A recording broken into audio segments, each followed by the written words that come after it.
Бул сабакта биз оглавление жасаганды үйрөнөбүз. Оглавление деген сөз бул мазмуну дегенде мааниде. Мисалы, реферат жасай турган болсок, ал рефераттын ичинде кандай темалар бар, ошону автоматтык түрдө жасаганды үйрөнөбүз. Мисалы, көптөгөн темалар болушу мүмкүн. Биринчи теманы оглавление таштап коелу. Азыр аны жасаганды үйрөнөбүз. Разрыв страницы кылалы дагы. Мисалы, биринчи тема болушу мүмкүн. Чоң тема алалы. Жануарлар дүйнөсү деп коеюн. Жануарлар дүйнөсү. Эми бул чоң тема болуп атат. Эми ушул теманын ичинде подтемалар болушу мүмкүн. Разрыв страницы кылайын. Подтема болушу мүмкүн. Мисалы, биринчи тема болду. Биринин ичинде 1.1 болот. Анын ичинде мисалы болсун сүт эмүүчүлөр классы деп коелу. Эмүүчүлөр классы деп коелу. Ичиндеги тема болуп атат. Андан кийин разрыв кылайын. Экинчи страницада дагы бир маалыматтар болушу мүмкүн. Мен бул жактарга маалымат жазган жокмун. Негизи маалыматтар жазылыш керек.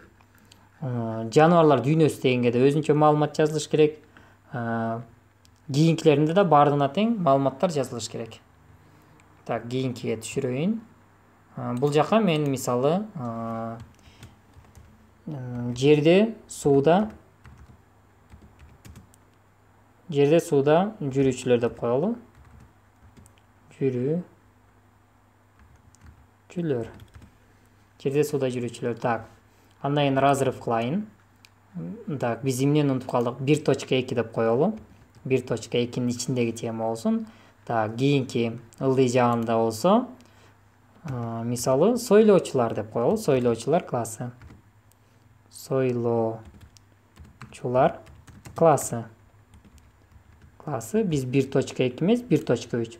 Биз башкача айтканда бул чоң тема болуп атат. Тема бул жануарлар дүйнөсү деген тема болуп атат. Анын подтемасы болуп атат сүт эмүүчүлөр классы. Анын дагы бир подтемасы жерде сууда жүрүүчүлөр.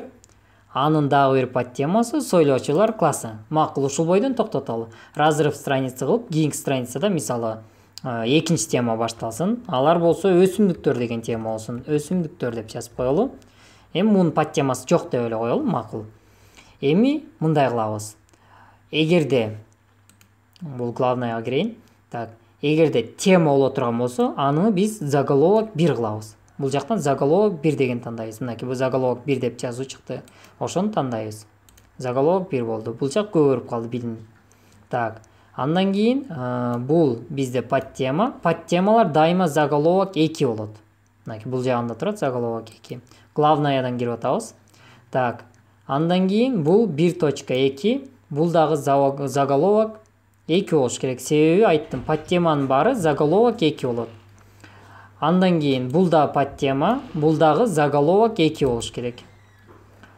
Так, бул болсо чоң тема, муну заголовок 1 кылабыз. Демек, бардыгын тең кылып алдык. Эми автоматтык түрдө оглавление түзгөндү үйрөнөбүз. Демек, ушундай тема жана ичтеринде подтемалар болду. Эми биринчи страницага биз оглавление түзгөндү үйрөнөбүз. Биз мурда эгерде буга чейин кылып жүрсөк, мисал жазмакпыз. Сүт эмүүчүлөр классы деп ичтерине жазып, кадимкидей колго жазмакпыз. Аны оңой жол менен мындай кылсак болот. Ссылки деген бөлүмгө киребиз, оглавленияга киребиз. Анан бул эң биринчисин тандап коебуз, оглавление. Анан автоматтык түрдө бул жакта оглавление түзүлдү. Ар бирөөнүн кайсы страницада жайгашкан жери да көрүнүп турат. Мисалы, жануарлар дүйнөсү деген тема экинчи страницада, сүт эмүүчүлөр классы үчүнчү страницада, жерде сууда жүрүүчүлөр төртүнчү страницада, ар бирөөнүн страницасы менен турат. Андан сырткары, мисалы мен сойлоочулар классына киргим келсе, дароо биякта нажмите Ctrl деп турат. Басам, кое бербестен мышканы сол жагын баса турган болсом, дароо ошол темага түшөт. Дагы жакшы жактары ушулар экен. Андан сырткары, эгерде мен дагы бир тема кошкум келип кетти, мисалы, жерде сууда жүрүүчүлөр, андан кийин дагы бир страница кошкум келип атат. Бирөөсүн унутуп калыптырмын деп коелу. Так, 1.3-төн кийин кошсом болмок экен, назат кылалы бул жагын. Так. Сойлоочулар классынан кийин дагы бир подтема кошкум келип атат. Мисалы, 1.4 деп коелу. Буга эмнени кошсок болот? Мейли, жырткычтар деп коелу. Жырткычтар. Автоматтык түрдө уже подтема болуп калыптыр. Негизи, эгерде болбой кала турган болсок, кайра эле главныйга кирип, заголовок 2-ни тандап коебуз. Бардыгын тең кылдык, жырткычтар болду. Подтема кошулду. Өсүмдүктөрдүн ичинде мисалы дагы подтемалар кошулуп калышы мүмкүн. Эми карабыз. Үстү жакка кирип көрөлү. Үстү жакка келебиз. Эми бул жакка биз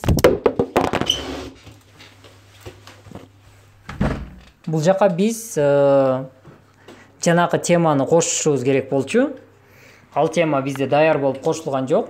Бул жакка дагы биз сөз менен да кошпойбуз. Болгону бул жакта обновить таблицу деп турат, ошону басабыз. Анан кийин обновить целиком деп турат, ошону басабыз, окейди басабыз. Демек дароо бул жакка жырткычтар деген тема кошулуп калды. Эми текшерип көрсөк. Ctrl-ды басабыз, мышканын сол жагын басабыз.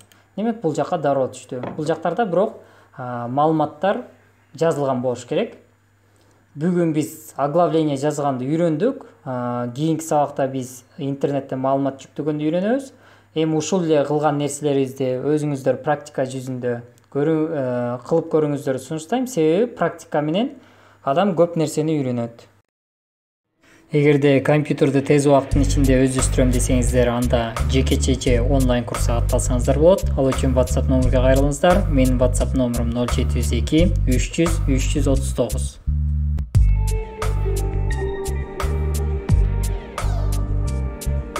Эгерде видео жаккан болсо, сөзсүз түрдө класс басыңыздар жана каналга катталып коңгуроону жандырууну унутпаңыздар. Эгерде суроолор болсо, комментарийге калтырыңыздар.